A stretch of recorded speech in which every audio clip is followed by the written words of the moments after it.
Olá, eu sou José Marcelo Santos e esta é a edição nacional do Jogo do Poder Notícias. No programa de hoje vamos falar da situação da Venezuela e dos venezuelanos que continuam chegando ao Brasil, apesar do fechamento da fronteira determinado pelo presidente Nicolás Maduro. O prefeito de Pacaraima pediu ajuda ao governo federal porque a cidade não tem mais como administrar a situação. Enquanto isso, aqui em Brasília, a Comissão Especial da Reforma da Previdência começou os trabalhos. É lá que as emendas ao projeto devem ser apresentadas e onde os debates serão ainda mais acalorados. O presidente Jair Bolsonaro garantiu que o governo não tem um plano B e que a rejeição da proposta causaria danos irreversíveis ao Brasil. Vamos falar sobre isso também com meu convidado desta noite. O deputado federal Antônio Carlos Nicoletti, de Roraima, é vice-líder do PSL na Câmara e coordenador da Comissão Externa da Crise na Fronteira da Venezuela com o Brasil. Também membro da Comissão de Constituição e Justiça e suplente na Comissão Especial de Reforma da Previdência. Deputado, boa noite, obrigado pela entrevista, né? Vamos começar falando da Previdência, que nesta semana a comissão começou os trabalhos oficialmente, né? É lá que as decisões devem ser mais acaloradas, é isso mesmo? Com certeza. Boa noite a todos. Essa reforma da Previdência é o principal tema dentro do Congresso Nacional. Na Câmara dos Deputados é o que nós mais falamos diariamente. Né, em várias... É o grande assunto do país, né? É o grande assunto do país e o nosso presidente da República, né, prima por realmente a aprovação dela. Não podemos desidratá-la, né, nessa comissão agora especial. Os deputados estão todos empenhados, eu acredito que o Centrão também vai aprovar a reforma da Previdência, porque a gente escuta muito na conversa com os colegas e que realmente alguns ajustes vão acontecer. Né? Eu acho que isso aí não tem como evitar. Eu acho que a questão da segurança pública, né, que é um tópico muito importante, com relação ao texto, ele veio um texto até meio enérgico com as polícias, né? Em que sentido? O caso que pegou muito para as polícias é a transição. Né? Então, aqueles policiais que estão chegando numa idade já de se aposentar, sem ter a transição, fica muito difícil. Ele vai ter que ficar 6, 7 anos a mais trabalhando, faltando meses para se aposentar. Então, realmente, são pontuais essas questões. Creio que dá para ajustar sem impacto financeiro. O importante é isso. O senhor falou aí que não dá para desidratar o projeto lá, mas na CCJ o governo já cedeu em 4 pontos, né? Onde não era espaço para ceder. Lá na CCJ, a oposição fez um estardalhaço muito grande, fez muito barulho. Espera-se muito isso agora na comissão especial, né? Espero, porque começou ontem, né? Ontem com mais de 100 requerimentos para audiências públicas. Né? Então, realmente, eles querem postergar e querem realmente bagunçar um pouco dentro das comissões. Isso ocorre, isso é normal, o regimento interno ele prevê vários requerimentos, né, que eles possam estar ali obstruindo. Mas isso aí é normal, a gente sabe que tem que lidar com isso. Acredita muito que os colegas do Centrão vão realmente apoiar a reforma da Previdência, né, garantir que ela possa passar, né, e que nós possamos realmente fortalecer a economia do nosso país e garantir a aposentadoria para as futuras gerações. Porque esse é o princípio aí que o Paulo Guedes tem colocado na mesa, que precisa realmente, né, fazer essa reforma, ela é necessária para o país, isso porque nós precisamos realmente fortalecer a nossa economia. Esses pedidos de audiência pública é com setores específicos da sociedade? Sim, porque realmente querem esclarecer, né, o pessoal da saúde, profissionais autônomos, os rurais, então a questão da assistência, BPC também. Acredito que seja salutar, eu acho que toda discussão é válida, tem que haver no Estado Democrático de Direito, precisamos sim que seja abertas as portas para a comunidade vir discutir também. Eu acho que não cabe só aos parlamentares a discussão, cabe ao país todo, eu acho que essa participação é importante. Creio que não teremos condições de atender todos os requerimentos, é impossível. Né? Nós temos 40 sessões aí para terminar a comissão. Né? As emendas já começaram, muitos parlamentares apresentaram emendas. O difícil é acolher as assinaturas, que precisam de 171 assinaturas. Não vai ser fácil também para emendar o texto, mas eu acredito que as audiências elas devem ocorrer e eu acho que é salutar até essa discussão com a população para que ela se sinta participativa também nesse processo de reforma da Previdência. O senhor defende alguma mudança no texto que foi enviado pelo presidente? Então, Como eu falei, tem alguns ajustes que nós já estamos analisando, principalmente quem é da segurança pública. Eu acho que esse ponto da transição é de suma importância. Aí, nesse caso, o quê? Eliminaria-se? Eu vou lhe dar um exemplo. Hoje, um policial federal, ele tem a idade mínima no novo texto, 55 anos de idade, né? E ele teria os 30 anos de contribuição. Se está faltando para ele 6 meses para aposentadoria e ele tem 49 anos de idade, ele vai ter que aumentar mais 6 anos de contribuição.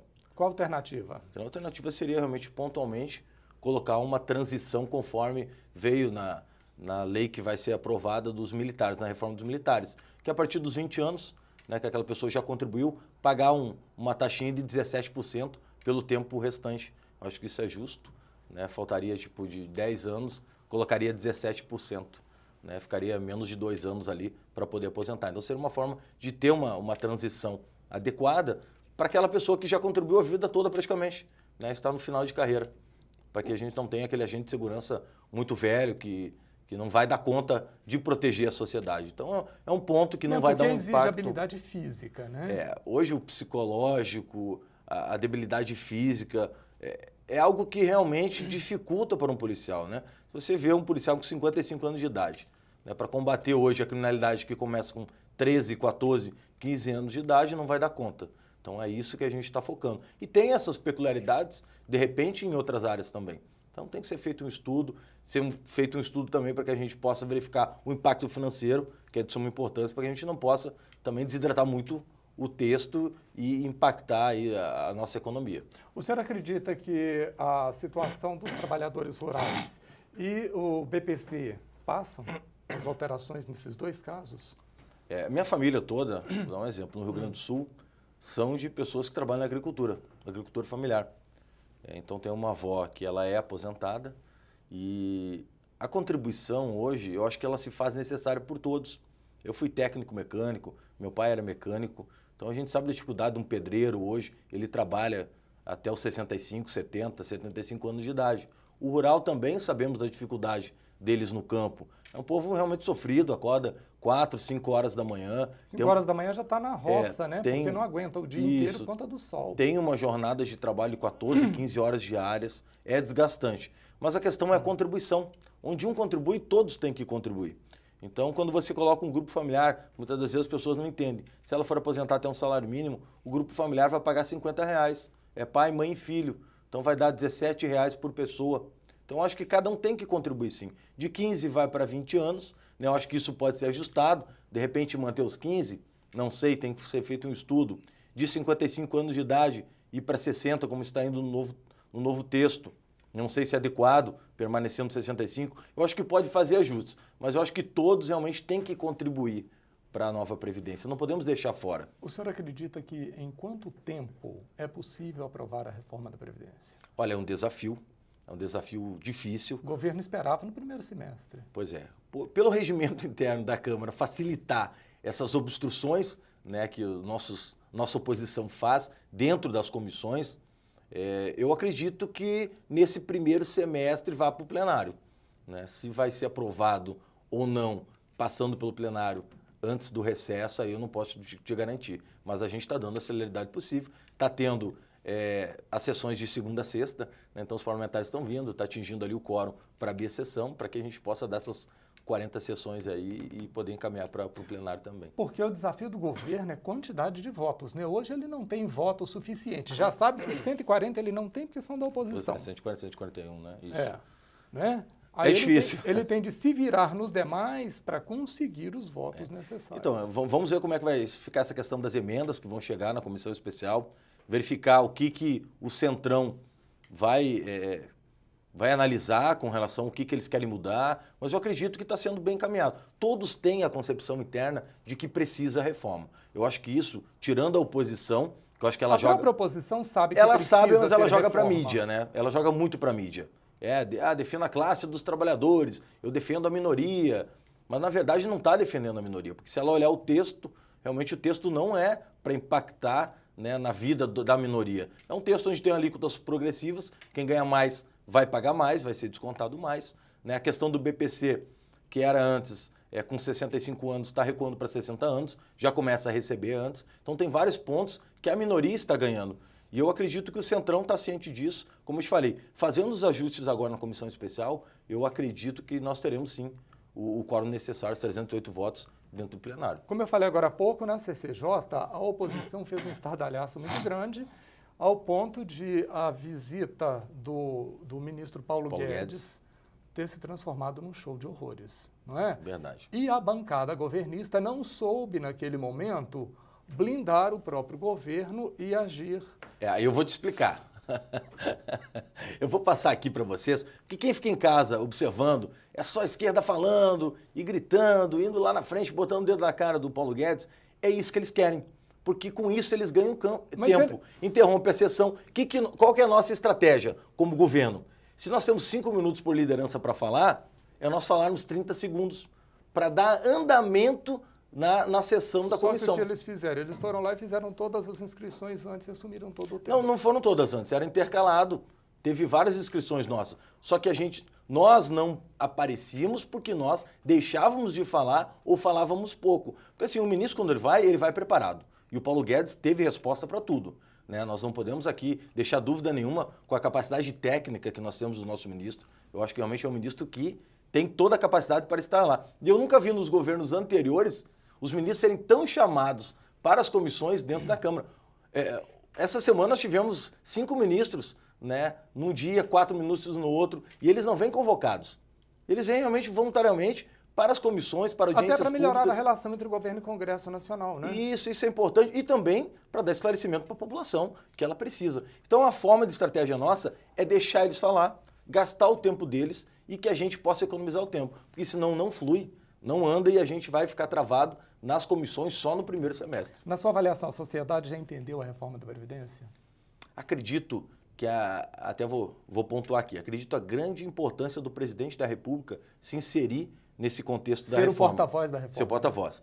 Foi recentemente agora no programa do SBT, né, onde ele pôde passar para a população ali, né, foi questionado sobre a reforma. Isso eu acho que é um peso enorme perante a população, e principalmente a população que não é muito esclarecida, aquela que não busca ler realmente o texto como ele está inserido ali da nova Previdência. Então eu acredito que o presidente, já colocando aí para a mídia, ele indo à frente da nova reforma, com certeza a população já está abraçando essa causa. Muitos, pelo menos nos meios de comunicação, até na minha página, você verifica que tem comentários positivos, né? Não são só negativos da reforma.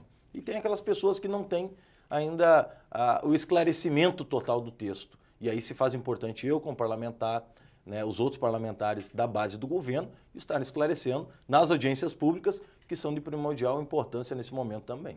Vamos continuar essa conversa daqui a pouquinho? Tranquilo. Vou fazer um rápido intervalo comercial, mas a gente já volta, não saia daí.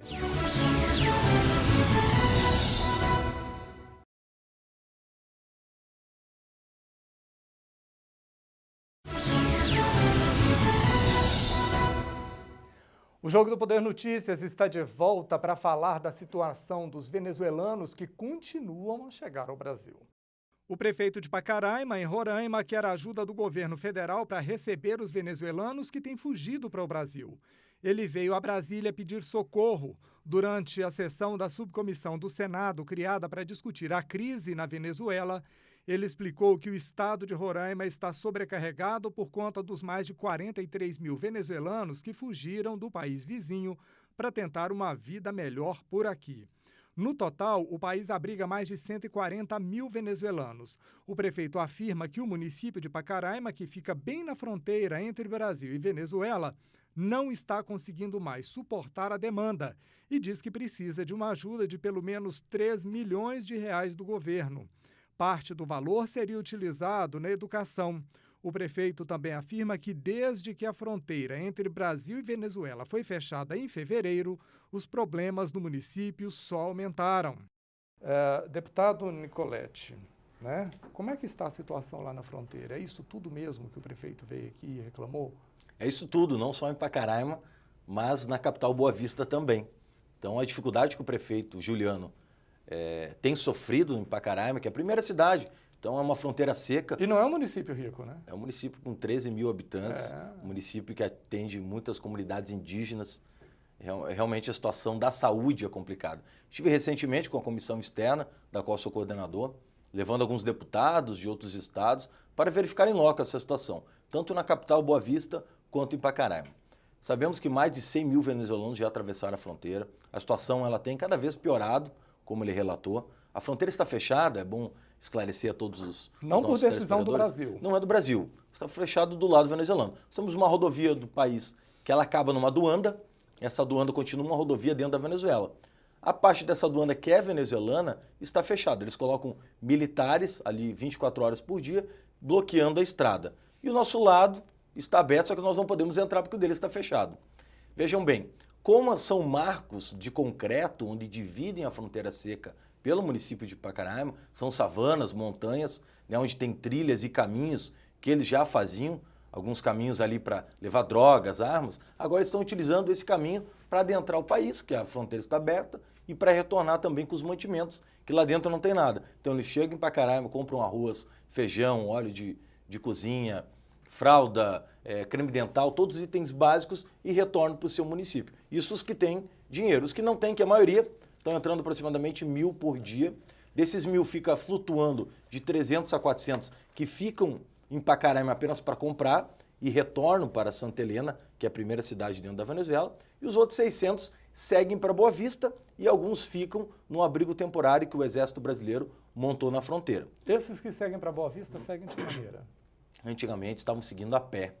Hoje você vê com a estrutura que o Exército Brasileiro montou com a missão acolhida, então Exército, Marinha e Aeronáutica, hoje o Exército consegue, através de ônibus, levar aquelas pessoas que vão a Boa Vista. Vão para os abrigos em Boa Vista, temos 13 abrigos com cerca de 600 venezuelanos em cada abrigo, onde tem uma estrutura mínima básica, né, para que eles possam dormir ali, né, e durante o dia procurar emprego, durante o dia precisando de uma consulta médica, ir para os postos de saúde, ir para o hospital em casos mais graves, porque realmente eles estão vulneráveis. Então essa situação do Exército, é importantíssima a presença do Exército. Quem conheceu nosso estado em 2015, 2016, 2017, antes do Exército a realidade era várias pessoas nas ruas, violência aumentando cada vez maior, pessoas dormindo na rua, ao relento, na chuva, no sol.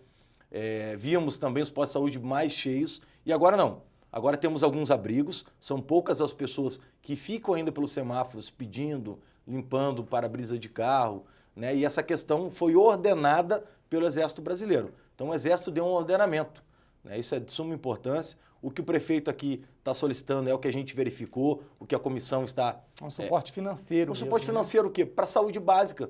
Então hoje quando o venezuelano entra num abrigo do Exército, ele só tem a vacinação na entrada na fronteira e ela não é obrigatória. Então ele é convidado a ser vacinado contra sarampo e outras epidemias também. E já começamos a sofrer com essas doenças justamente por essa entrada, né? Por essa entrada.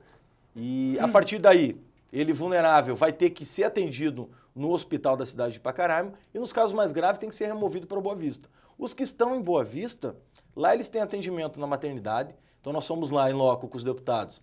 De cada 10 partos dentro da maternidade, 5 a 6 são de venezuelanos. Tinham no dia que nós fomos na visita 47 recém-nascidos na UTI neonatal. Desses 47, 40 eram venezuelanos. Então você imagina que hoje nós temos a 70% praticamente dos atendimentos para eles. E o brasileiro fica revoltado com a situação. Né? O brasileiro, eu pago imposto, eu sou nacional, não tenho direito à saúde, eles chegam aqui e têm prioridade. Não é que eles tenham prioridade, é que eles chegam... humanitária. Eles chegam numa situação de vulnerabilidade muito grande. Então, a classificação é de risco. Então, eles precisam do primeiro atendimento, muitas vezes na frente do brasileiro. Então, o que nós fizemos com essa comissão? Pegamos todos os dados, estamos recebendo dados oficiais, tanto de Pacaraima quanto de Boa Vista, através disso fazendo um relatório. Essa semana, mesmo sem um relatório, fizemos um ofício para o presidente Jair Messias Bolsonaro e para o Onyx Lorenzoni, que é o chefe da Casa Civil, entregamos em mãos esse ofício, colocando algumas soluções. Quais seriam? Uma delas, acelerar o processo de interiorização. Que processo é esse? É a retirada do venezuelano do estado de Roraima e a colocação dele em outros municípios, outros estados do nosso país. E Brasília recebe vários, né? Tem vários já aqui, só que não é suficiente. Pelo processo oficial de interiorização, foram apenas 6 mil venezuelanos. Isso é muito pouco. Nós precisamos aumentar esse número de retirada, desafogamento do estado de Roraima. É um estado pequeno, um estado que não tem condições de suportar. É um estado pobre, né? Um estado muito pobre, passa por condições financeiras aí caóticas também. Com relação também articulação de mais recursos federais para os municípios, postos de saúde, para atendimento básico de saúde, maternidade, hospital infantil. Então a gente precisa de um aporte financeiro do governo federal, tanto para o estado quanto para os municípios também. A questão dos médicos. O Mais Médico hoje não pode atender no horário noturno em Pacaraima. E há necessidade desses médicos lá. Então a gente fez essa solicitação para o presidente também. A questão do Ministério da Defesa, de repente, disponibilizar médicos e especialistas militares para que possam compor o corpo técnico da Prefeitura de Pacaraima, né, através de um convênio, algo do tipo, nos hospitais também do Estado, na capital Boa Vista. Na questão da saúde, para que venha mais um aporte, na questão da educação, porque a merenda escolar hoje, eu vou te dar um exemplo que o prefeito colocou para a gente lá na... É a refeição de muita gente. É muita gente. Então, de 37 hoje matriculado numa escola, ele tem 30 venezuelanos. E nós lá na fronteira, onde o Exército está fazendo um bloqueio nesses caminhos que eles estão agora percorrendo, você vê o venezuelano chegando até esse caminho, o pai parando o veículo e a criança já com a farda da escola do Brasil, escola militarizada ainda, adentrando nesse veículo e voltando para dentro da Venezuela. Então os venezuelanos que moram na fronteira, do lado venezuelano, vêm para estudar no país também aqui nosso, que é o Brasil.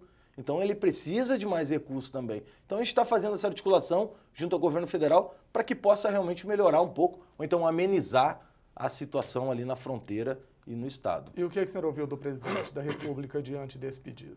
O presidente disse que vai analisar. O governo federal também passa por crise financeira. Não tem dinheiro sobrando, né?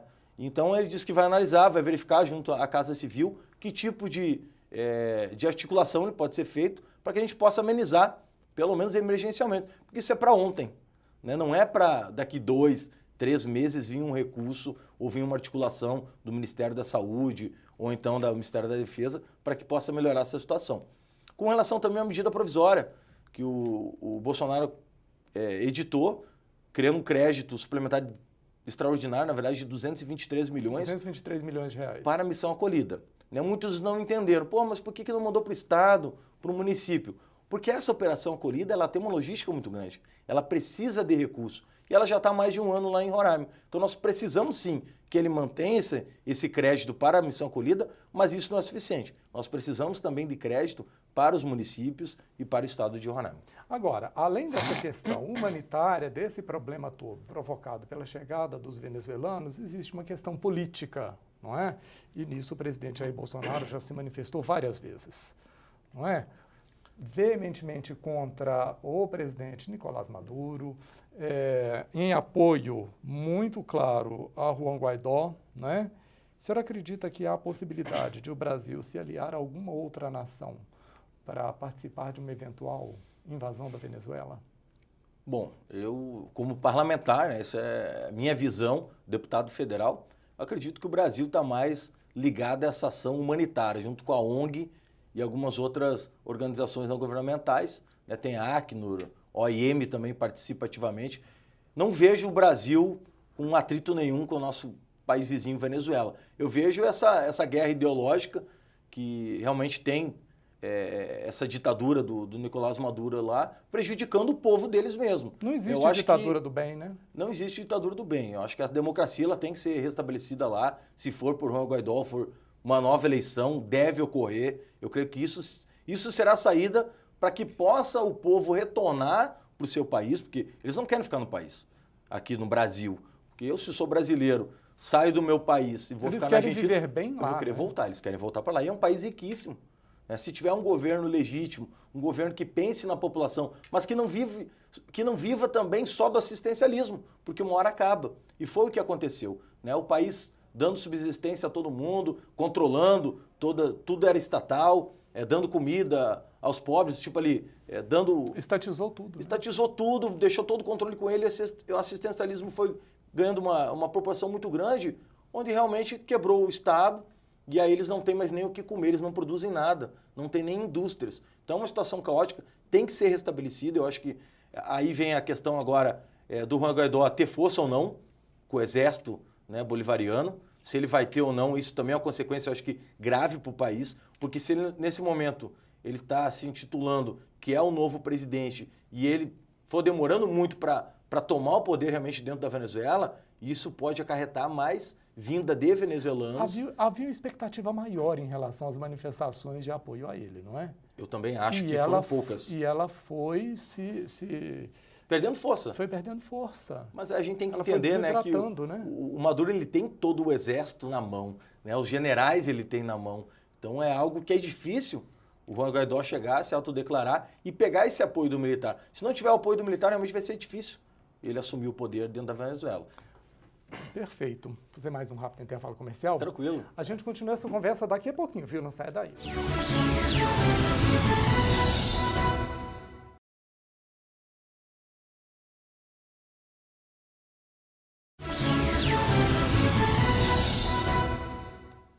Estamos de volta com o Jogo do Poder Notícias e eu começo este bloco falando de reforma administrativa. O governo cedeu e aceitou desmembrar novamente o Ministério do Desenvolvimento Regional. É uma tentativa de aprovar a medida provisória da reforma administrativa. O relator da proposta na comissão especial, senador Fernando Bezerra Coelho, apresentou o parecer. Ainda existem outros pontos polêmicos, como a extinção do Ministério do Trabalho, a fiscalização das ONGs, que agora são subordinadas à Secretaria de Governo, e a transferência do COAF, órgão que tem atuação no combate a fraudes, para o Ministério da Justiça após a extinção do Ministério da Fazenda. A oposição e parlamentares do chamado Centrão dizem que a mudança dá ao ministro Sérgio Moro superpoderes. Deputado, a gente está vendo aí parlamentares da oposição e do Centrão dizendo que o COAF não deveria ficar com o Sérgio Moro, porque isso daria superpoderes a ele. Ainda existe medo de superpoderes para o ministro Sérgio Moro? Eu acredito que a população toda do país sabe da competência do juiz Sérgio Moro como ministro. Acho que não foi à toa que ele foi escolhido como ministro técnico. Acho que o Ministério da Justiça tem tudo a ver com o COAF. Eu acho que esse combate à corrupção e lavagem de dinheiro é de suma importância, porque a Polícia Federal tem feito um papel essencial e é ligada ao Ministério da Justiça também. E o ministro Sérgio Moro veio também com o pacote anticrime, tem feito já um excelente trabalho à frente do Ministério. Tem a questão também do próprio Ministério do Trabalho, registro sindical, ter vindo para a mão do Ministério da Justiça. Houve muitas fraudes, tanto é que os sindicatos que estavam querendo o registro sindical ficaram mais de um ano bloqueados, sem acesso, por uma investigação da Polícia Federal. Eu acredito que deve ficar com ele sim, porque tem a ciência e a capacidade de poder combater essa corrupção que ainda assola o nosso país, isso dentre políticos, dentre autoridades, que é triste verificar essa situação, que são representantes do povo, são pessoas que são determinados a cumprir a lei, a representar o povo, elaborar a legislação do país, que estão assolando aí com a corrupção e lavagem de dinheiro. Então acredito que o Ministério da Justiça tem que ter o ministro Sérgio Moro com poderes na mão para que possa realmente desarticular essas quadrilhas que são formadas hoje por grandes autoridades. Ele tem como uma das bandeiras, e talvez a principal, seja combate ao crime organizado. O COAF é fundamental nesse processo. Fundamental. Não é? Porque aí você tem o controle das operações financeiras, ou pelo menos o monitoramento das operações financeiras, para perceber ali tem um negócio errado. E hoje é essa movimentação financeira que vai dar o alerta, né? Se realmente está ou não entrando dinheiro na conta de A, B ou C. Essa questão de querer passar para o Ministério da Economia, não acho correto. Imagina, toda hora vai ter que ficar solicitando dados a outro ministério. Se você tem no seu ministério... Burocratiza, né? Burocratiza. E o governo Bolsonaro é para desburocratizar. Então, no momento que o ministro tem acesso a todos esses dados e não está violando liberdade, garantia individual de ninguém, não. É realmente para que a gente possa combater essas lavagens de dinheiro e essa corrupção com o crime organizado. Acredito que seja de suma importância continuar no Ministério da Justiça. O senhor falou aí no pacote anticrime, né, enviado pelo ministro Sérgio Moro ao Congresso Nacional.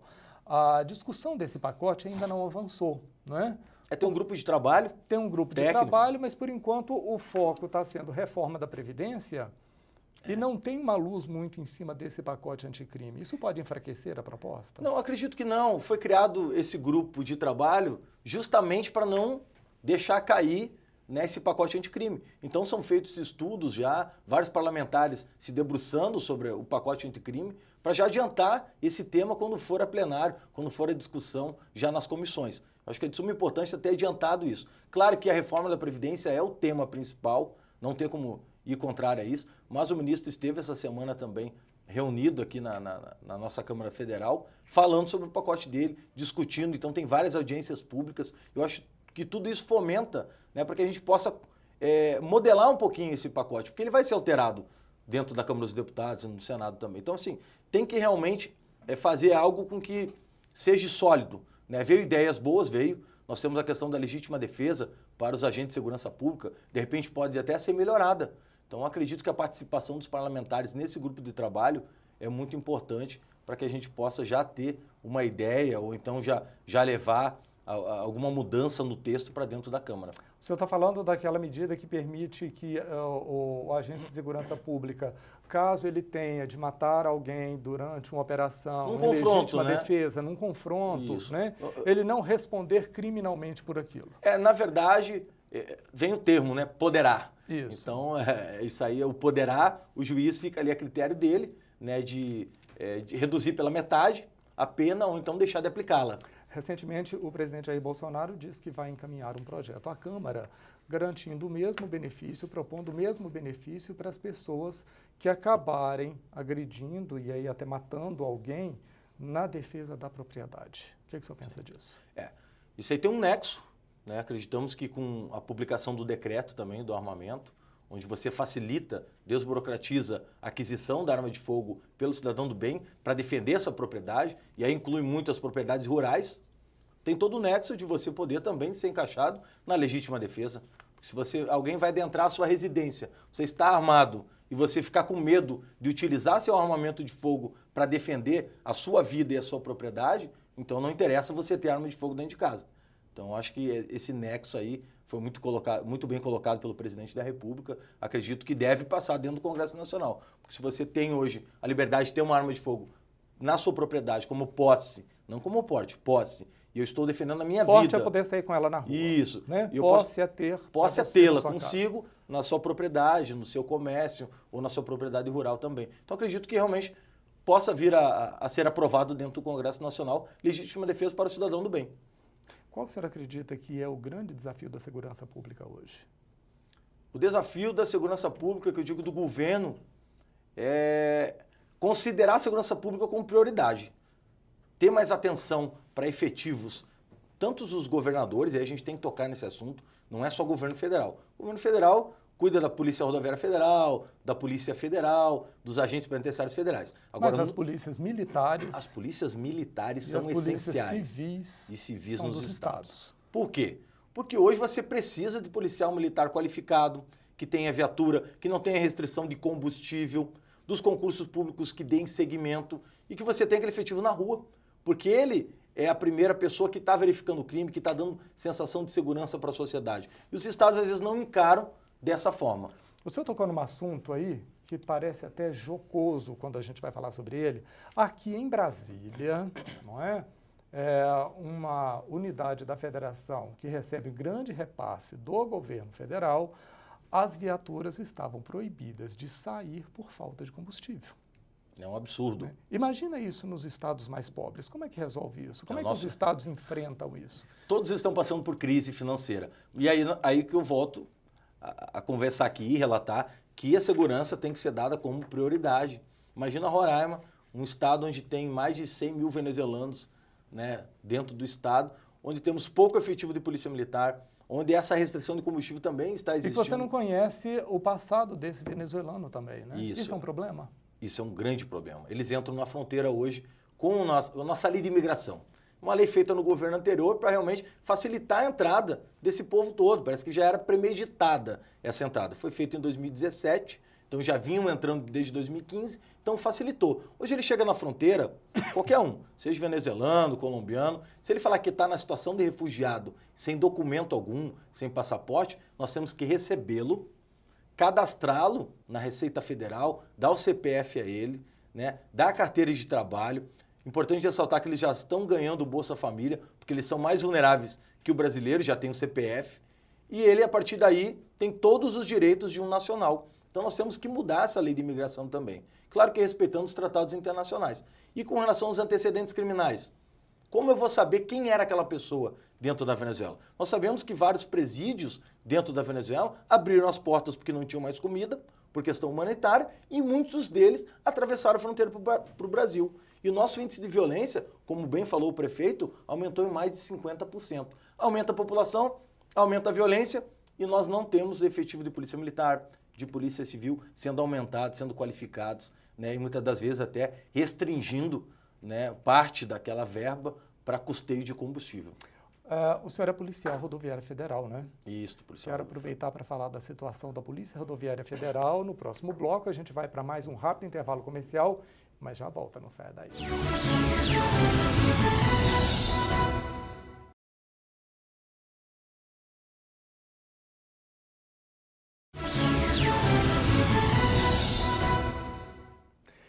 Estamos de volta com o Jogo do Poder Notícias, que nesta noite recebe no estúdio da CNT em Brasília o deputado federal Carlos Nicoletti, vice-líder do PSL na Câmara, policial rodoviário federal, né, licenciado para assumir o mandato aqui de deputado. Eu queria conversar um pouquinho sobre a PRF, que é a instituição que mais apreende drogas no Brasil, é isso? Correto. Tivemos agora recentemente a Operação Égide no Rio de Janeiro, mostrou isso. A polícia que mais apreendeu drogas, e ela apreende drogas na região de fronteira e também em centros metropolitanos, nas rodovias federais por todo o país. Mais de 70 mil quilômetros de rodovias, apesar de pouco efetivo de policiais rodoviários federais, temos cerca de 10 mil policiais apenas, onde fazem... Nós temos uma malha rodoviária gigantesca. É gigantesca, é muita rodovia. Algumas, claro, que conveniadas com alguns estados, onde passa a competência para os estados, mas a grande parte, rodovias mesmo. Então é de suma importância, uma polícia moderna, uma polícia nova, que o governo federal tem investido nela, e a gente precisa cada vez mais que invista, que se preocupa com a criminalidade e também com a parte do trânsito.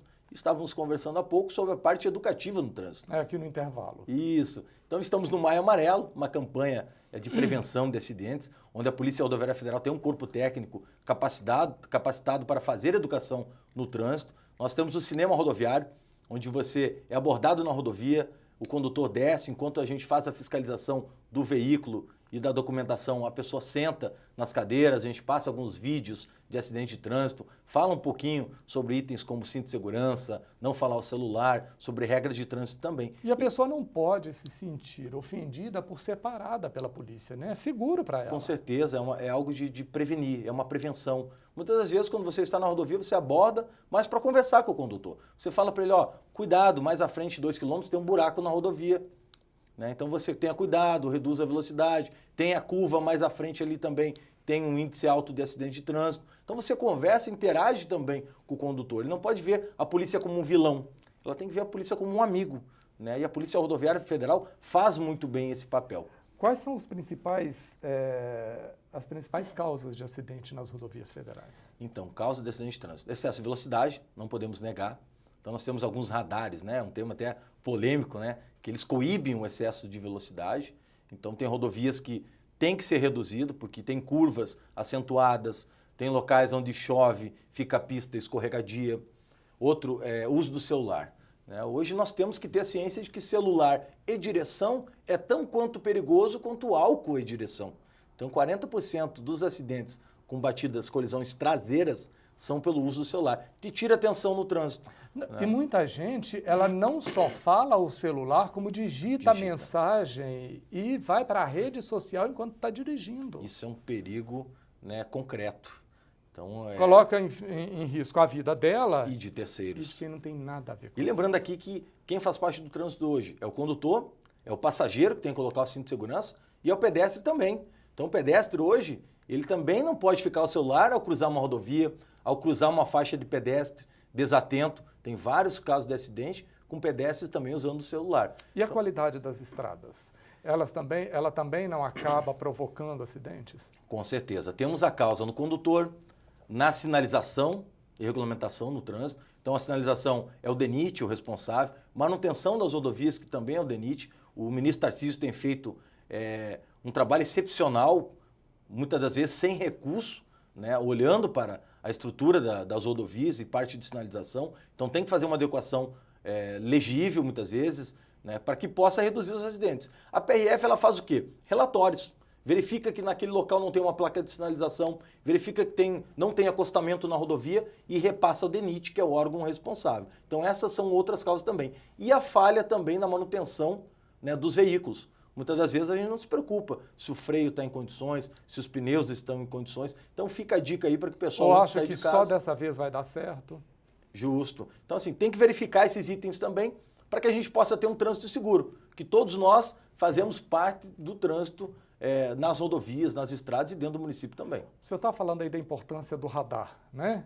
Para fazer a redução da velocidade antes de uma curva, essa coisa toda. O presidente Jair Bolsonaro andou dizendo que vai mandar eliminar muitos radares. Na verdade, as pessoas não compreenderam o que ele quis dizer. Ele falou que, na verdade, tinham 8.000 solicitações de novos radares. Então, ele não vai tirar radares que estão nas rodovias. Ele só não vai implantar outros que ele acha que é um excesso, junto com uma análise técnica do corpo ali. O senhor concorda com ele? Do Ministério da Infraestrutura. Eu acho que tem que ter uma análise técnica. Se está havendo acidente de trânsito naquele ponto da rodovia, se houve outras causas de acidente, se é uma curva perigosa, se é uma reta onde há uma escola, eu acho que deve sim ter um radar. Mas um radar que seja compatível com o número de acidentes que tenham ocorrido ali. E não um excesso do número de radares para que possa ser uma indústria da multa. E então, também sinalizar direito as estradas para as pessoas saberem... Sinalizando, aqui é 70 km por hora. Já vem sinalizando antes. Então você vai respeitar, porque é 70 km por hora. Porque radar não multa ninguém dentro do limite de velocidade. Não, dentro do limite não tem como. Só se a pessoa fizer o que não deve. Justo. Então, esclarecendo, novos radares não devem ser colocados, né? Foi feito um estudo para que se constate onde há necessidade ou não desses radares nas rodovias. Deputado, quero muito te agradecer pela entrevista. Nosso tempo, infelizmente, acabou, né? Mas foi muito bom te receber aqui. Tranquilo. A você eu agradeço pela audiência, pela companhia. Para rever esta e outras edições do nosso programa, é só acessar facebook.com/Jogo do Poder Nacional. Lá, você também vai poder compartilhar esse programa nas redes sociais. Eu fico por aqui, mas eu te espero na quinta, às 11 da noite. Até lá.